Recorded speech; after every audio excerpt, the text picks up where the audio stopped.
why you thought this was a great opportunity to launch Lawrence into directing.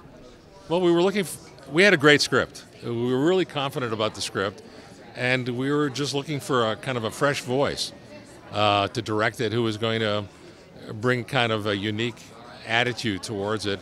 I knew Larry as a director of photography, worked with him, knew him through Todd Phillips, who I'd worked with a number of times. And when we sat down and talked, and he started talking about the script, he was the smartest guy who was talking about the script of any of the directors that we were auditioning, frankly, including many directors who had directed many movies before. And he just started working on the material and brought great things to it, and then was just turned out to do a great job with the actors and everything else.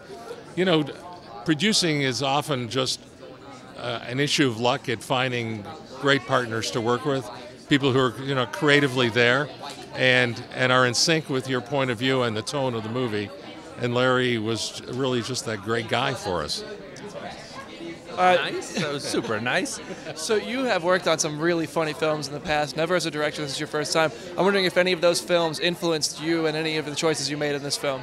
Well, I think they all influence you. You know, that's one of the opportunities I have as a director of photography, is I'm able to learn from a lot of different directors in a lot of different situations. And so you sort of all the while craft your perspective on how you think is to make a successful comedy, what you personally find funny, but also how to execute it. And so I think you steal from a lot of different sources. Obviously, I've worked the most with Todd Phillips, so he's a big influence on me in the way that he keeps things very real. I always appreciate that.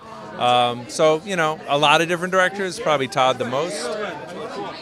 You guys got the R rating, and that kind of allows more freedom, obviously, for what you just said, like the realistic adult type stuff. Was there room for improv? Did the actors get to just kind of let words fly whenever they wanted, or was it following the script tightly? What kind of comedy did you put in there? Well, I think I definitely allow for a little bit of improv. I think the way I like to work is to sort of make sure the scene works. So you sort of craft it through the wide shots and through the masters, and then allow make it pretty tight, and then shoot that scene, as opposed to just flying a lot of alternatives. But we definitely you don't have these actors and Owen and Ed and not allow for that improv, because that's where a lot of the opportunities come, Right. From watching the trailers, I catch almost like a Wedding Crashers vibe with this two guys, a little bromance type deal. It seems like a lot of fun. What was the dynamic like between these two guys, and why them? Why were they perfect for these roles? Well, I think partly the two brothers are supposed to be very different from each other.